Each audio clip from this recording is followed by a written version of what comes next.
ना ये जेट का कोई ऐसा जहाज है, ना कोई बहुत बड़ा फैंसी है, ना इसकी स्पीड कोई इतनी ज्यादा है, लेकिन वहां पे प्रधानमंत्री खड़े हुए हैं दो दो।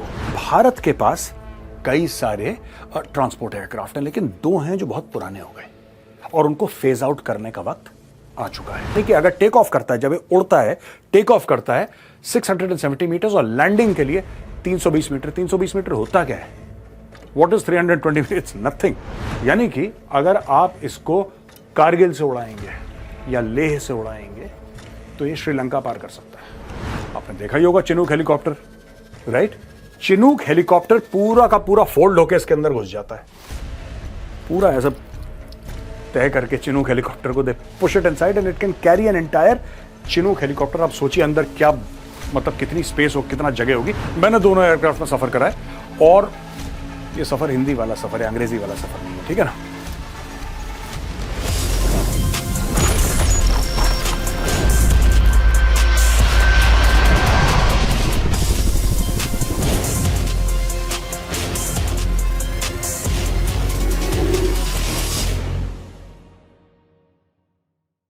जय हिंद दोस्तों, मैं हूं मेजर गौरवारी और आप देख रहे हैं चाणक्य डायलॉग्स। ये C295 क्या है जिसकी एक फैसिलिटी वडोदरा गुजरात में इनॉग्रेट करी मोदी जी ने और इनॉग्रेट करी स्पेन के प्रधानमंत्री ने। साथ में राजनाथ सिंह जी हैं, साथ में गुजरात के चीफ मिनिस्टर साहब हैं। और ये जो जहाज है, आपको लगता बड़ा नॉर्मल सा जहाज है, आज इसके बारे में डिस्कशन करेंगे। क्यों जरूरी है भारत के लिए? ना ये जेट का कोई ऐसा जहाज है, ना कोई बहुत बड़ा फैंसी है, ना इसकी स्पीड कोई इतनी ज्यादा है, लेकिन वहां पे प्रधानमंत्री खड़े हुए हैं दो दो।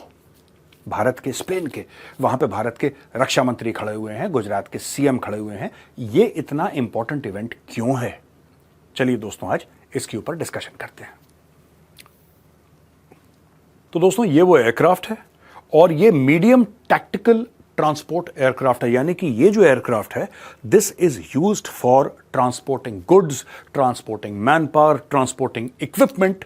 ये इन सब चीजों के लिए काम आता है। और ये चीजें क्यों जरूरी हैं? क्योंकि लड़ाई जब होती है तो दोस्तों, आपको भारी मात्रा में सामान, लॉजिस्टिक्स जिसको हम कहते हैं, उसको आप कैसे एक्टिवेट करेंगे? जो छोटी छोटी एयर स्ट्रिप्स हैं, खासतौर से लद्दाख में या नॉर्थ ईस्ट के इलाके में, कहीं पर भी हो सकती हैं छोटी एयर स्ट्रिप, वहां पे कौन सा हवाई जहाज लैंड करेगा? क्या वहां पे बहुत बड़ा कोई जेट वाला हवाई जहाज लैंड करेगा जिसको किलोमीटर भर एयर स्ट्रिप चाहिए टेक ऑफ और लैंड करने के लिए? या ऐसा एयरक्राफ्ट जो कि सामान थोड़ा सा कम ले जाए लेकिन झटाफट जाए, वहां पे लैंड करे, पिकअप करे, वापस जाए? क्या चाहिए आपको? अगर चोट लग जाए किसी भी फौजी को, भगवान ना करे चोट लग जाए, उसका इवैक्यूएशन कैसे होगा? तो आपको कई महीनों में आपको ऐसे जहाज चाहिए जो कि छोटे होते हैं। आपको पैराट्रूपर्स इंसर्ट करने हो, आपको कुछ फौजी कहीं से कहीं भेजने हो किसी भी काम के लिए, तो ये जहाज उसके लिए बहुत अव्वल है। और दोस्तों, ये वही जहाज है जो कि कहीं से भी कहते हैं ना हम लोग टेक ऑफ और लैंड कर लें, इसके लिए प्रॉपर एक एयरपोर्ट नहीं चाहिए। जैसे आपने देखा होगा हाईवेज में, कई बार आपने देखा होगा ना, ट्रांसपोर्ट के एयरक्राफ्ट, फाइटर जेट्स लैंड कर रहे हैं हाईवेज में। ऑल्टरनेट, हर समय ऑल्टरनेट। अगर ये नहीं हुआ तो ये नहीं हुआ तो ये। क्योंकि लड़ाई इसलिए नहीं रुकती क्योंकि आपका रनवे है, उसके अंदर दुश्मन ने बम गिरा दिया और आपके बिल्कुल रनवे को तबाह कर दिया, उसने बर्बाद कर दिया, तो वैसे रुकेंगे नहीं हवाई जहाज, कहीं और से रास्ता निकाला जाएगा। भारत के प्रधानमंत्री श्री नरेंद्र मोदी और Spanish prime minister Pedro Sanchez, इन्होंने C295 की वडोदरा गुजरात में मैन्युफैक्चरिंग फैसिलिटी को इनॉग्रेट करा है। जॉइंट वेंचर है एयरबस और टाटा के बीच में। दोस्तों, सबसे पहले मैं आपको यह बताना चाहता हूं कि इस हवाई जहाज की आवश्यकता क्यों पड़ी। भारत के पास कई सारे ट्रांसपोर्ट एयरक्राफ्ट हैं, लेकिन दो हैं जो बहुत पुराने हो गए और उनको फेज आउट करने का वक्त आ चुका है। इसलिए आपको उनका रिप्लेसमेंट चाहिए। और रिप्लेसमेंट कैसा? रिप्लेसमेंट इस प्रकार से दोस्तों कि ये है एनाटॉव AN-32। इसमें भी मैंने सफर करा और मैंने इसमें भी सफर करा है। दोस्तों, मैंने दोनों एयरक्राफ्ट में सफर करा है और ये सफर हिंदी वाला सफर है, अंग्रेजी वाला सफर नहीं है, ठीक है ना? मैंने इसमें भी सफर करा और इसमें भी करा है। ये तकरीबन 1962 के बाद ये आया था, आफ्टर 1962। तो आप लगा लीजिए इस हवाई जहाज की टेक्नोलॉजी को आप लगा लीजिए 60 साल से ज्यादा हो गए। और ये 1976, यानी कि इसको भी 48 साल हो गए। तो ये जो है एयरक्राफ्ट, दिस वन AN-32, इसको भी फेज आउट कर रहे हैं। और ये आपका एवरो है 748। ये इसेंशियली यूके की कंपनी के साथ जॉइंट वेंचर, यहां पे HAL भी बनाती थी, और ये रशिया का है एनाटॉव AN-32। ये दोनों के दोनों ट्रांसपोर्ट एयरक्राफ्ट हैं। अब इनको फेज आउट कर देंगे, ब्रांड न्यू टेक्नोलॉजी लाई जाएगी और नया हवाई जहाज आएगा। चलिए जानते हैं जो नया हवाई जहाज है जिसके लिए मोदी जी गए गुजरात और फीता काटा, ये है क्या, इसकी कैपेबिलिटीज क्या हैं, इंडियन एयरफोर्स को क्यों इसकी जरूरत पड़ गई है, और इससे हमारी क्या मदद हो सकती है लड़ाई के दौरान। आइए चलिए ये भी जानते हैं। दोस्तों, C-295 टोटल जो ऑर्डर दिया है वो 56 एयरक्राफ्ट का दिया है, 56 एयरक्राफ्ट का दिया है इस फैसिलिटी से। और ये लोगों का ही कहना है, जितना मैंने सुना है या लोगों से बात करी है, ये कह रहे हैं 56 इनिशियल है, इसके बाद और एयरक्राफ्ट का भी यहां पे ऑर्डर इनको दिया जाएगा। 56 एयरक्राफ्ट है। टोटल ऑर्डर वैल्यू जो है वो 21,935 करोड़ रुपए की है, जिसमें से फ्लाईवे कंडीशन यानी कि स्पेन से बन के 16 एयरक्राफ्ट आएंगे। ये यहां पे नहीं बनाए जाएंगे 16, ये स्पेन से बन के आएंगे भारत। तो दोस्तों, ये आपको याद होगा कि राफेल भी जब आए थे तो फ्लाईवे कंडीशन में आए थे, फ्रांस से उड़ के भारत, राइट। तो इसमें भी 16 जो हैं आउट ऑफ 56, 56 में से 16 जो हैं ये फ्लाईवे कंडीशन में आएंगे और वडोदरा में बनेंगे 40। एक आ चुका है बाय द वे, मैं आपको बता दूं, तो इसमें से एक गिनती आप कम कर लीजिए, 56 की जगह कर लीजिए 55। 1 aircraft has already come to the Indian air force. ये जो हवाई जहाज है दोस्तों, हमें चाहिए क्यों और इसकी क्या काबिलियत है, ये हमारे लिए क्यों इंपॉर्टेंट है, यानी कि इंडियन एयरफोर्स के लिए why is it so important. Multi role tactical airlift transport aircraft, multi role. ये कई चीजों में आप इससे पैराड्रॉप कर सकते हैं, आप पेशेंट्स उठा सकते हैं, आप एम्यूनेशन दाएं बाएं कर सकते हैं, इससे कई सारी चीजें हो सकती हैं। सिर्फ एक काम के लिए नहीं है, इसमें से कई काम हो सकते हैं। ये सर्विलेंस के लिए भी इस्तेमाल करा जा सकता है, रिकॉनेसेंस के लिए भी इस्तेमाल करा जा सकता है, इसको कई चीजों के लिए काम में लाया जा सकता है। तो ये मल्टी रोल है। इसमें 71 ट्रूप्स यानी कि नॉर्मल इन्फेंट्री के 71 सिपाही और पैराट्रूपर्स 50। क्योंकि पैराट्रूपर्स इसलिए 50 कम इसलिए क्योंकि वो पूरा उनका तामझाम रहता है ना पैराट्रूपर्स का। प्राइमरी पैराशूट होता है, फिर सेकेंडरी होता है, and they are properly kitted out, तो वॉल्यूम थोड़ा सा ज्यादा हो जाता है। 71 ट्रूप्स, 71 ट्रूप्स और 50 पैराट्रूपर्स, यानी कि 2+ प्लेटून जिसमें एक साथ आप ले जा सकते हैं। 30 की अगर एक प्लेटून पकड़ लें तो 2+ प्लेटून जिसमें जा सकती हैं। या फिर इसमें 24 स्ट्रेचर, अगर चोट लगी हो तो 24 स्ट्रेचर इसके अंदर लोड करा जा सकते हैं। स्पीड इसकी है 480 किलोमीटर प्रति घंटे। ये ज्यादा तेज नहीं, अगर जेट होते इसमें तो बहुत तेज होता, लेकिन इसकी जेट की रिक्वायरमेंट नहीं है। कई लोग मुझसे ये पूछते हैं, साहब ये वाला क्यों, जेट वाला क्यों नहीं। ओ भाई, जेट का अलग मामला, वो मैं आगे चल के समझाऊंगा आपको। जेट का अलग मामला है, everything has its own utility. इसकी यूटिलिटी अलग है। टेक ऑफ, ये देखिए खूबसूरती देखिए इसकी, टेक ऑफ के लिए इसको 670 मीटर चाहिए और लैंडिंग के लिए इसको सिर्फ 320 मीटर चाहिए। यानी कि अगर टेक ऑफ करता है, जब ये उड़ता है, टेक ऑफ करता है 670 मीटर और लैंडिंग के लिए 320 मीटर। 320 मीटर होता क्या है, What is 320? It's nothing literally. तो आप समझ लीजिए कि रिमोट माउंटेन साइड में आपने कोई कंक्रीट का रनवे नहीं बनाया, सिर्फ घास है या कुछ हल्के फुल्के पत्थर हैं, पेबल्स हैं, ऐसी कंकड़ का आपने थोड़ा सा प्लेन करा, वहां पे हवाई जहाज रुक सकता है। ये इसकी काबिलियत है। कोई बड़ा सा जेट इंजन वाला आपका ग्लोब मास्टर चल रहा है, वो वहां पे लैंड नहीं कर पाएगा। उसकी काबिलियत कुछ और है, इसकी कुछ और है।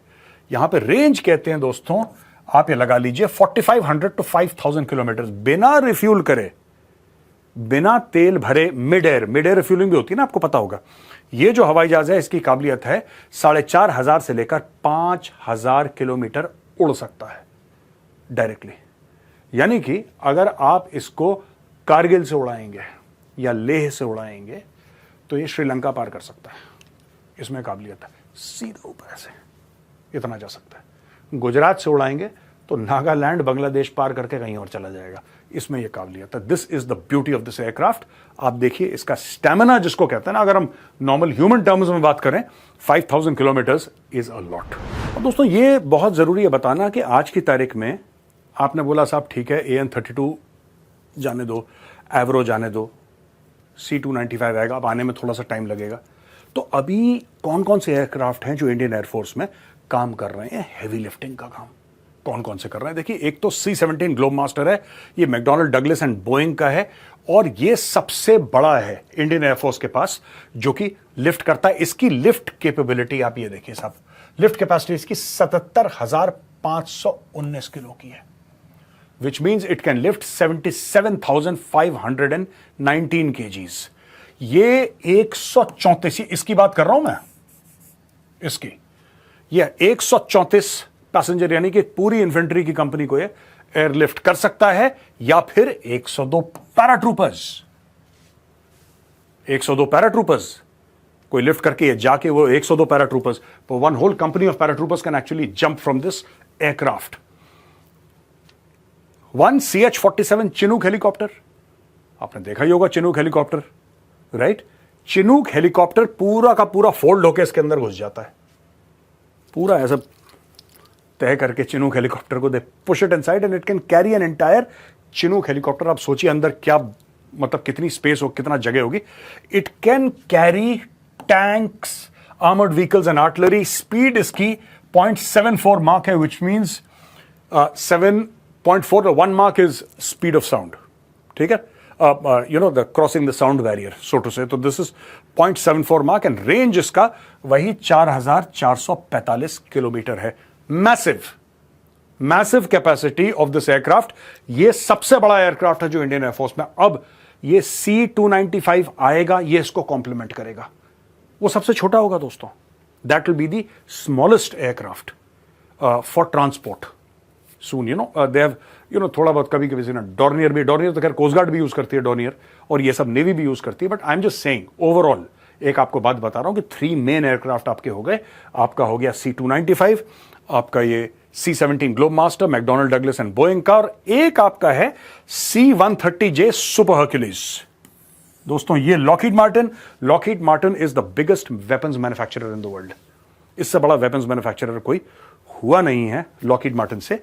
ये है इस लॉकहीड मार्टिन की C-130J, ये है C-130J दोस्तों, और इसकी जो कैपेसिटी है ये है 20,227, इसकी है 77,000। अब ये देखिए साहब, इसकी 77,519 kg है, इसकी है 20,227, यानी कि इसकी लगभग इससे 1/3 है, लगभग 1/3, राइट? इसमें 92 पैसेंजर्स जा सकते हैं, 92, 64 पैराट्रूपर्स जा सकते हैं। जैसे यहां पे हम देखते हैं कि 102 पैराट्रूपर, तो यहां पे 64 पैराट्रूपर्स, स्पीड 0.58 मार्क। इसका 74, जाहिर सी बात है इसमें जेट इंजन्स हैं, ये तो प्रोपेलर ड्रिवन है, ये तो स्लो होगा, ये तो फास्ट होगा। इतनी तो बात आप समझते हैं, मैं इसकी बात कर रहा हूं अभी, ठीक है? स्पीड ये, एंड रेंज इसका 3,889। यहां पे आप देखिए 4,445 है, यहां पे 3,889 है। तो दोस्तों ये आज का मेरा मकसद था कि मैं आपको ये बताऊं कौन कौन से transport aircraft Indian air force use कर रहा है, और जो मोदी जी ने और Pedro Sanchez the honourable prime minister of Spain, ये गए वडोदरा, वहां पे रक्षा मंत्री, वहां पे चीफ मिनिस्टर गुजरात सब थे। ये जो फीता काटा ये इसलिए इंपॉर्टेंट है कि ये भारत की फर्स्ट मिलिट्री एयरक्राफ्ट की प्राइवेट मैन्युफैक्चरिंग फैसिलिटी है। इसके पहले भारत में नहीं थी, भारत सिर्फ और सिर्फ HAL पे डिपेंडेंट था, हिंदुस्तान एरोनॉटिक्स पे डिपेंडेंट था कि आप बनाओगे, तो वो बनाते थे। ये पहला प्राइवेट मामला भारत में है। और दोस्तों कई लोग ये कहते हैं कि अगर आपको एफिशिएंसी चाहिए डिफेंस मैन्युफैक्चरिंग में तो आपको प्राइवेट रूट जाना ही पड़ेगा। टाटा ने शुरू करा है, हो सकता है कल महिंद्रा कुछ ऐसा करे, हो सकता है अदानी अंबानी कुछ करें, हो सकता है बजाज कुछ करे, लॉसन एंड टूब्रो, कितनी सारी कंपनीज है भारत में जिसमें कैपेबिलिटी है बिल्ड करने की। उनको कॉन्ट्रैक्ट्स मिलने की देर है, उनको ऑर्डर्स मिलने की देर है। इससे क्या होगा मैं आपको बताता हूं। अब यहां पर जब बनेंगे तो इसके कई पार्ट्स भारत में बनेंगे, और जब कई पार्ट्स भारत में बनाएंगे तो जाहिर सी बात है कि फैक्ट्रीज भी भारत में होंगी, भारतवासी उस फैक्ट्री को रन करेंगे, वहां पे उनको नौकरियां मिलेंगी। एक एयरक्राफ्ट मैन्युफैक्चरिंग का इकोसिस्टम बनेगा। इसमें हजारों लाखों पार्ट्स होते हैं, यानी कि कई 100 फैक्ट्रीज, नई फैक्ट्रीज जन्म लेंगी। गुजरात या गुजरात के बाहर, यूपी में भी लग सकती हैं, कहीं पे भी लग सकती हैं। जैसे फॉर एग्जांपल अगर हम कहें कि उसके प्रोपेलर्स कहीं पे बनेंगे, या उसका इंजन कहीं और पे बनेगा, उसके टायर्स कहीं से आएंगे, उसकी वायरिंग है, उसका नट्स एंड बोल्ट्स हैं, उसका 100 चीजें हैं, इवन द पेंट, जो उसके ऊपर पेंट हो, you know everything counts in an aircraft that big. तो ये सारी चीजें हमारा एक इकोसिस्टम सक्षम करेंगे। तो दोस्तों बड़ी खुशखबरी है, मैं आपको भी कॉन्ग्रेचुलेट करता हूं। C-295 अब भारत में बनना शुरू हो जाएगा। अगर ये वीडियो पसंद आया है तो जरूर शेयर करिएगा दोस्तों के बीच में। जय हिंद, वंदे मातरम, भारत माता की जय।